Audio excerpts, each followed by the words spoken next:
Здравствуйте! Вы смотрите Авторивьеру. Сегодня в нашей программе интересные, замечательные гости на автомобиле Chery Omoda. Мои коллеги, ведущие передачи «Поехали» на Первом канале Мария Садник и Евгений Покровский, которые сняли 2 программы автопутешествий по Абхазии. Готовя выпуск к эфиру, скажу вам, что они уже были показаны на Первом.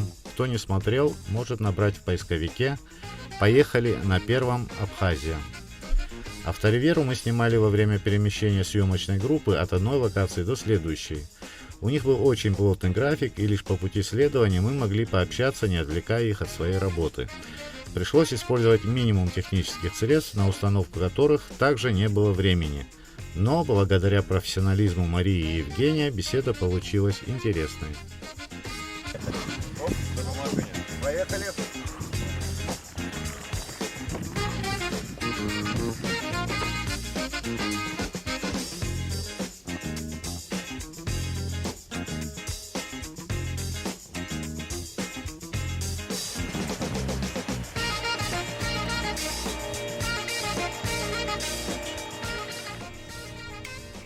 Сегодня гости нашего выпуска Мария и Евгений, ведущие передачи «Поехали» на Первом. В общем-то, у нас тоже передача автомобильная, у вас, вернее, про путешествия. На теперь. автомобиле. Да, на автомобиле. А у нас, поскольку одна автомобильная передача, у нас много рубрик. Есть путешествия на автомобиле, иногда делаем про безопасность, иногда делаем обзоры автомобиля, в общем. Все, что мы можем, воплощаем в эту передачу. Ну здорово, мы за безопасность, за автомобили, за путешествия. Мы сходимся. Скажем зрителям, что мы и ранее были знакомы, когда вот вы еще давно делали сюжеты в программе «Утро». Это вот «Автоэксперт», там «Перехват». Были. Мы с этого начинали. Это был наш стартап. Да, так что вы настоящие коллеги. Как проходят у вас съемочные дни? У вас целая неделя. Очень насыщенно, причем насыщенно не только по графику, но еще и по разным обстоятельствам. Нас Абхазия встретила проливным дождем, но несмотря на дождь, мы все равно успели большую часть отснять материала. Мы успели побывать в различных очень красивых местах. Они прекрасно себя чувствуют и даже в дождливую погоду, поэтому туристы и гости республики, не пугайтесь, если вдруг на ваше путешествие выпала не очень солнечная погода. Здесь действительно есть чем заняться, и будут у вас и красивые видео, и красивые фото. Абхазия прекрасна в хорошее любую погоду. настроение, да. Конечно. Поэтому проверено вот лично нами. Да. Вы попали в такую ситуацию, когда вот приезжает отдыхать человек и не И вдруг Настя. пошел дождь, конечно. Идет дождь, да. Ну и начинают они думать, куда пойти, там, в пещеру. Вот. Ну или, Вот. есть... Послушать пение в храме. Да, то есть можно выбрать что-нибудь, скучно не будет. Насколько я понимаю, у вас 2 передачи будут об Абхазии. Да, у нас 2 выпуска. Это очень здорово, я И, думаю. Да, мы в них затрагиваем почти Я всю думаю, вы республику. очень делаете доброе дело для курортного сезона. Я думаю, вам очень многие будут благодарны. И для российских зрителей будет побольше информации. Естественно, когда они это увидят по телевизору. А знаете, как нам приятно, если вдруг кто-то посмотрит нашу программу, те места, которые мы посетили, и после нас скажет: а поеду-ка я. Так часто, В кстати, Абхазии. бывает. Так Очень часто, часто кстати, так. Оно бывает. так и бывает. Это, знаете, это вот самая такая, наверное, высокая оценка того, что ты делаешь. Наши зрители потом постоянно нам пишут в социальных сетях, говорят: вот, ребят, вот там, где вы были, мы как раз по этим же местам проехали. Вообще шикарно, ни разу не пожалели. А еще очень часто, знаете, какие отзывы? Люди говорят: вот мы там живем в том или ином регионе или городе там 40-50 лет, и вы в своей программе показываете те места, о которых мы даже не знаем. Вот Это- абсолютно точно такие же бывают отзывы. Бывает, езжу по туристическим маршрутам и новым. Есть популярные, которые 100 лет туристов водят туда. А есть маршруты, которые не так давно появились. Авторские, и их сейчас модно наши называть. местные жители ничего не знают об этих маршрутах и говорят: как хорошо, что вы нам это показали. И вы ездите по Абхазии за рулем, Евгений. Вот. Ну, как и Я не на только некоторых Евгений. съемках с вами присутствовал на съемках, вижу. То есть вы не устаете ездить и работать. Я вообще тоже вожу. Да, вы тоже. Но последнее время я, честно говоря, немножко ленюсь. А еще, знаете, я все-таки побаиваюсь доверять рулю Марии в Абхазии, потому что, ребят, не обижайтесь, но водят Я здесь хотел вас спросить Да. об этом. очень и очень, так скажем, смело. Смело. Резко. Порой даже на грани, знаете, с нарушениями ПДД. У меня первые 2 дня были вот такие глаза. А так можно вообще? Потому что мы привыкли немножко к другой манере езды. Нет, Ситуации на дороге. справедливости ради, мы Северный Кавказ тоже весь проехали, от сих до сих. Да, там, конечно же, тоже местами движение такое очень дерзкое, по-джигитски водят, но у вас фору еще дадите. Здесь я вам скажу, что, в общем-то, все будут ездить одинаково. Просто у нас затянулся процесс установок камер. То есть я помню, когда я работал в Москве тоже, лет 15 назад, езда была тоже, в общем-то, не совсем как сейчас. Корректная. Да, Мгм. сегодня сплошную, как бы наехать на сплошную в Москве уже никто Не решается, подтверждаем. да. А ранее это было, примерно как у нас, в общем-то. Короче, камеры Да. спасут везде И ситуацию. у нас установили камеры несколько лет, но на отдельных участках, и мы наизусть знаем, где они установлены, поэтому Там притормаживают. там притормаживают, да. В скором времени нам обещали, что по всей Абхазии будут установлены камеры. Это не только благо, конечно, это иногда определенные неудобства, естественно, штрафы. И это воспитывает водителя, как Ну, с известно. другой стороны, эти средства идут в казну, на эти средства делается Да. дорожная разметка, ставится еще камера, а водители становятся чуть более дисциплинированными. И я считаю, благо. Да, конечно же, не всегда это приятно, когда тебе штрафы приходят, но с другой стороны, они дисциплинируют. Вот как ни крути. Дисциплинируют. Я проходил это по России, когда я работал там 15 лет. Ездил на автомобиле в Абхазию. Я в первую поездку собрал 900 рублей, помню, штрафов. Тогда это были Ну, приличные Большие деньги, да. Обратно я поехал без штрафов. Вот. Вот Да, так это рождается воспитывает. культура Чуть ниже вождения. И сегодня я бывает так в общении с людьми там говорю, что это поможет. Они говорят, нет, нам ничего не поможет, мы Ну, всегда так Конечно, будем ездить». конечно. Поможет еще как. В Москве тоже так говорили. Рубль воспитывает. Воспитывает очень Вот. хорошо. Помимо езды водителей, как видите, у нас еще, не везде дороги в наилучшем состоянии, разметка, многое делается, за последние годы очень много сделано дорог, как известно, у нас все-таки период такой был послевоенный, очень длительный, блокада была у нас, поэтому не все сразу делалось. Ну, дороги у вас не худшие, поверьте. Да, Да. конечно, местами едешь очень аккуратненько, особенно в городах, где в Сухум местами такой, да, потрепанное асфальтовое покрытие. Но в целом мы ездили В по целом, регионам, да. где и похуже дороги. Да. Я, кстати, заметила, у вас очень много лежачих полицейских. Потому что нет камер. То есть они хоть немножко сдерживают, Да, они хоть движение? немного сдерживают, хотя бы там, где пешеходные переходы и опасные участки, где по аварийности высокая статистика, там устанавливают эти лежачие полицейские. Но есть люди, которые пролетают и лежачих полицейских. Камеру пролететь невозможно, штраф придет. Увеличили штраф за употребление алкоголя за рулем. Какой? Какой, да? До 30 тысяч с лишением временным. С лишением. Второе там пожестче, по-моему. Ну, на самом деле, эти меры, поверьте, они только во благо. Я думаю, что да.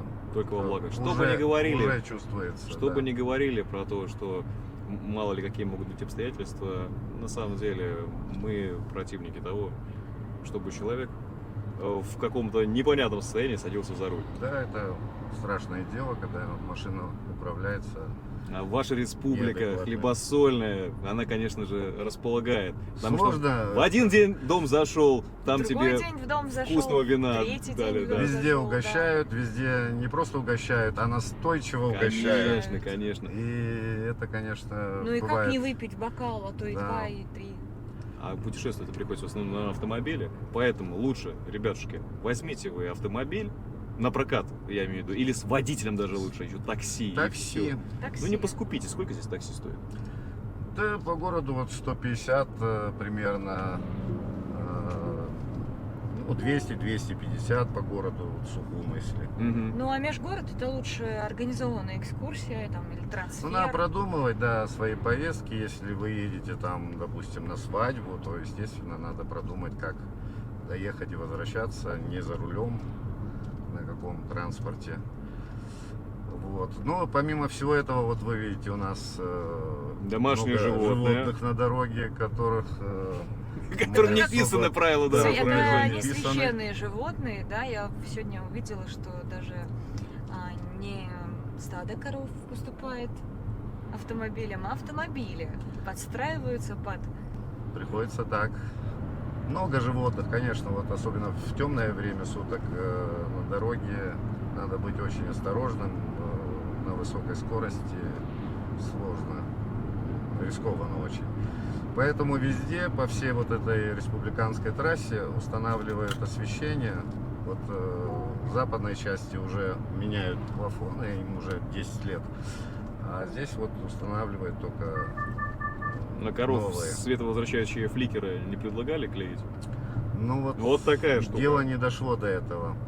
А вот, пожалуйста, и То корова, есть которая очень не спешит Есть приходит дорогу. нерешенные вопросы вот в плане вот животных. То есть это, видимо, непростой вопрос. Все об этом говорят, но Мне кажется, Вот нужно просто обязать мы хозяев, наблюдаем сейчас тоже их рядом. просто обязать хозяев вешать на них световозвращающие фликеры. Ну, мне кажется, вообще идеально. Ну, небольшой кусочек, он же стоит там Ну 32 да, копейки, это этот несложно элемент. сделать. Знаете, вот как ребенку на рюкзак вешают, потому что, ну, дети тоже не самые внимательные участники движения. Ну, так же раз и на Ну, коровку. многие за более кардинальное решение вопроса, чтобы скотина, ну, особенно на Ночное основной время дороге, там, в городской местности, там особенно, чтобы ее не было. То есть хозяин должен нести какие-то, наверное, за это ну, наказание, штрафы там. Но это тоже вот организационно Рогатые очень санкции. сложно дело довести до конца. Поговорим теперь об автомобиле, на котором вы приехали. Давайте. Черри, Омода, такое название прям модное. Женская. Женская. Вот. Жалко не через А, то было бы Да. чисто по-абхазски. Да. Скажу по Обалдеть, секрету, Омода. что ваш директор давал мне поездить ранее на нем. Вот, и Какие я, впечатления? вот, честно говоря, ну вот когда на чем-то вот, неизведанном ездишь, ну, стараешься найти какой-то подвох, какой-то недостаток, но очень налаженная машина, хорошая динамика. И нажимаешь, он прямо взлетает как электромобиль. Это тоже поразило меня. И нет никаких рывков. Плотненькая машина. Вот, Система безопасности. вот эта система безопасности, у нас приходится каждый раз ее отключать, потому что ну, приходится наезжать на какую-то полосу. Тут без этого никак не получается и воевать с рулем. Поэтому я там отключал эту опцию. Система безопасности, конечно, замечательная. То есть это она останавливается сама перед препятствием, не дает выйти из полосы, ведет тебя по полосе. И, в общем, по-моему, тут воплощены все современные опции. Так вот, я насколько успел Мне кажется, разобраться. она очень удачно выполнена именно с внешней стороны, потому что, ну, Да. я как девушка, это вот Женя у нас автоэксперт, он знает там, какая подвеска, какой расход, что надо, что не надо, что хорошо, что плохо. Я не совсем в этом сильна. Вот, поэтому в первую очередь обращаю на эстетику автомобиля и кузов вот, обтекаемый. Я считаю, что это очень удачная модель. Аэродинамика хорошая. Да, динамика. очень удачная модель, она смотрится на дороге очень симпатично и выигрышно, причем вот мне кажется в любом цвете. Это у нас серый, да? Это серый, обычно Это, серый это ездим. серый, да, еще есть белый, и та и другая модель выглядит очень Да, и очень отделка в салоне. хорошо. очень И отделка в салоне, да, интересная. Например, плазма, это прям так очень по-современному и большая плазма, и на ней большие значки, кнопочки. В общем, не промахнешься, и не надо там отвлекаться за рулем, В общем, чтобы что-то найти. Большой плюс — много зарядок. Вот, потому что есть USB Да, в порт наше вот время. здесь, да, и можно здесь подзарядить. Можно даже сзади. Я понимаю, Да, здесь и может, регистратор сзади. вот здесь. Для него выведен отдельный USB порт для зарядки, но здесь регистратора не было. Хотя Ага. обещали изначально китайцы, что будут такие машины, но, видимо, это было дорого, не обусловлено. Стоит такой необоснованно. короб, я так предположил, что здесь встроенный регистратор. Это система безопасности, это камера, потому что здесь Мгм. адаптивный круиз-контроль. Ну, кто не знает, поясню, это такая штуковина, которая не просто вам держит скорость, которую вы задали, а она еще умеет... Дистанцию еще держит. Да, она умеет держать дистанцию и скорость за автомобилем впереди. То есть она фактически в него вцепляется. Если он ускоряется, То у и тебя, например, машина, стоит на 110 км в час, например, ты выставил по максимуму, а автомобиль впереди едет 80. Он доедет и пристроится за ним тоже на 80. Автомобиль впереди ускорился, там, например, до 100, и ваш тоже ускорится. Да, Ну, интеллектуальный такой. да. Да, В но общем. мне кажется, что это все-таки больше городская машина и больше девчачья. Вот для девушки или там для молодой пары, потому что для семьи, где 2 взрослых, 2 ребенка, особенно если они уже там подростки, этот автомобиль, наверное, будет... Ну, он примерно вот как маловат. RAV4, Нет, по-моему, да? это он меньше Меньше, гораздо. Он меньше, Он да, он меньше. выглядит за счет своей формы и удачного дизайна кузова вроде бы таким просторным, но на самом деле, конечно, это вот, ну, это для меня это прям женская машина. И как мне показалось, потому что мне тоже удалось поездить на ней и в городе, и на трассе, все-таки это больше городской автомобиль. Ну вот за рулем ты получаешь такую, чувствуешь себя очень уверенно. То есть она вот тебе показывает какую-то надежность, там даже мощь какую-то чувствуешь, вроде вот руль такой. Но она очень легкая. Ну, Она легкая, у нее Да, очень, у легкая, нее но- очень легкий руль, поэтому лично мне, например, я привыкла к более Мария Сергеевна таким, Мерседес водит. к таким большой. более кондовым, наверное, системам. Для меня она на скорости на трассе немножко легковатая, поэтому мы даже как-то едем, Женя мне говорит, а что ты пытаешься Ловишь её. ловить, да, ловить Мгм. машину. А в городе вообще отлично. Ну, все в перспективе. То есть, глядя вот на эту машину и другие автомобили китайского автопрома, я вот смотрел ролики с шанхайской вот выставки автомобилей. Автосалон там был недавно. Да-да-да. Есть. Поразительно там сколько моделей. Там новых. внутренних брендов только там. Так сейчас же какие китайцы делают? Просто Как-то быстро они снос вот, головы. Да. Если вы, друзья, думаете попробовать такой автомобиль, естественно, мы рекомендуем сначала взять его на тест-драйв. Но, скажем так, здесь довольно надежные узлы-агрегаты, несмотря на то, что здесь турбомотор, да, всего 1,5 литра, турбомотор, который мы не очень любим, правильно, мы же все ценим атмосферники, надежность. Да. Он довольно неплохой, то есть там и турбины, и сам этот агрегат, он уже использовался на других моделях Chery. В принципе, ну, эксперты говорят, что ну, минимум 200 точно должен пройти. Здесь вариатор. Да, здесь не честный вот этот там 6-8 ступенчатый Айсен гидромеханический, нет. Здесь вариатор, который тоже не очень любит потребители в эконом-сегменте. И вот то, что сказал Гарик, он такой зато он что нам дает? Мягкость, плавность Да. абсолютно. То, что вот сейчас ценит современный человек, кстати, не только Шустрый девочки городской И красивый автомобиль. вид на дороге. Это тоже очень ценят. важно. Да. Вариатор, Машинка кстати, тоже. заметная. Во Вариатор- всем они преуспели уже. Я думаю, что очень быстро ситуация на авторынках поменяется. Чем принципиально отличаются китайцы, я вам скажу. Они по драйверским характеристикам, конечно же, будут уступать, например, ну, немцам, да, или там японцам некоторым. Они будут уступать серьезно. Здесь очень мягкая подвеска, то, что, опять же, ценит современный потребитель. Но в поворотах на ней закладывать серьезные углы не рекомендуется. Автомобиль, вот, Гарик, попробуй вправо-влево. Он как, во. То есть он, Очень чувствительный. хоть он и заваливается. маленький, его кренит. Заваливается, Поэтому такие да. серьезные углы на нем давать не стоит. Но система стабилизации есть и вообще куча электроники. Вот адаптивный круиз. Это очень здорово, что вот вы как автоэксперт же вот раньше работали и знаете все про автомобили, Все про все необходимое, что тонкости. надо, да, водителю. А сегодня вот в Абхазии китайских автомобилей, вот недавно купил одну из первых, наверное, новый автомобиль Халал, вот друг наш. Да. Ну, практически нет китайских Ну автомобилей так все новых. впереди. Да, так что Ну, Женя, вот поймите, у вас поставил. немножко другие условия по сравнению с Россией. Это мы сейчас не можем ничем другим, по сути, пользоваться, кроме как новых китайских автомобилей. У вас, я знаю, там пошлины минимальные, они там ну да, чуть ли не в поскольку у 20 нас раз нет они- производства автомобилей, Но вы все равно к этому придете, потому что, ну, китайцы, они выгодно отличаются напичканностью электроники. И Так. очень некомфортной ценовой политикой.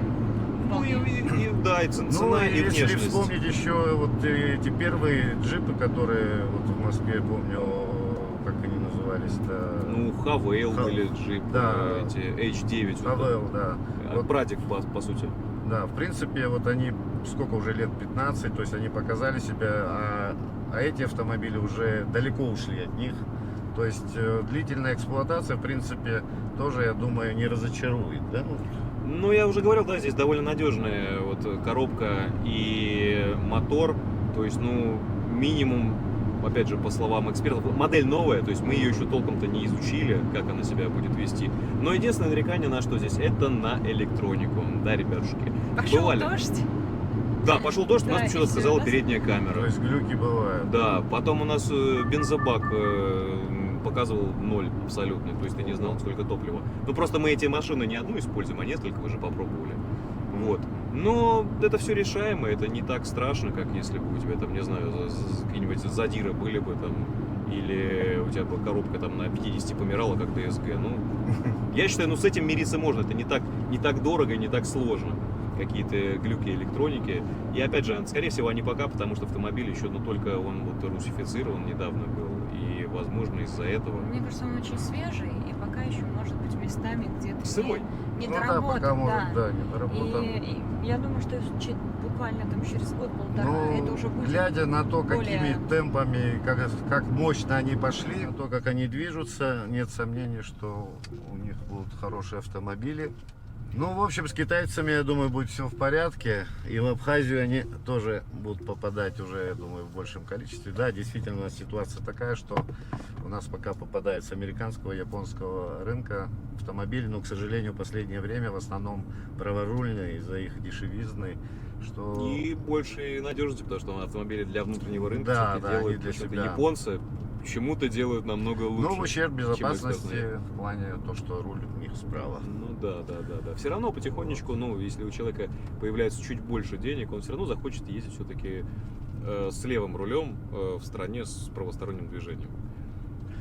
А Ну, если вы все-таки думаете попробовать посмотреть на китайца, очень рекомендую не уходить дальше вот основной тройки лидеров. Это Да. Черри, Хавал. Хавейл, да, и Джили. Джили это по сути тот же Volvo, который сейчас владеет больше 50% акций этой компании. У них, естественно, все технологии. Вот Тугелла, например. Слушайте, я знаю людей, которые с X4 с удовольствием пересели на Тугеллу и сказали, вообще шикарный автомобиль. Они примерно похожи. Это где-то XC40 у него Ну. база. Вот. Хавейл уже тоже давно за себя зарекомендовал. В принципе, очень неплохие автомобили. так что, телезрители, вы слушали сейчас самые такие авторитетные рекомендации автоэксперта. И я думаю, что вот совершенно верно, лучше как бы покупать, если то вот этих Из тройки автомобилей, лидеров. из Ну, тройки лидеров. другие пока рассматривать, наверное, не стоит. Их сейчас довольно много, по крайней мере, в России. Они тоже неплохие, но будут проблемы с запчастями и, может быть, еще с чем-то. Ну, в общем, мы прибыли на следующий... Точку нашей съемки. Да, на следующую Вот она, точку горячий нашей источник. съемки. Горит наша точка. Да, сейчас будем принимать Спасибо полезные за ванны. беседу. Конечно же, много о чем еще мы могли побеседовать. Спасибо. Спасибо, Гарик. Спасибо. дорогие Хорошей Спасибо. работы. Я думаю, что будут замечательные передачи. Спасибо. О вашей замечательной земле. Спасибо. Пока-пока. Удачи вам. Пока.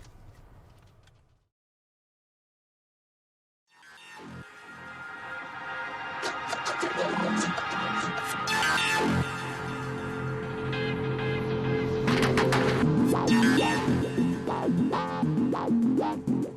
Пока.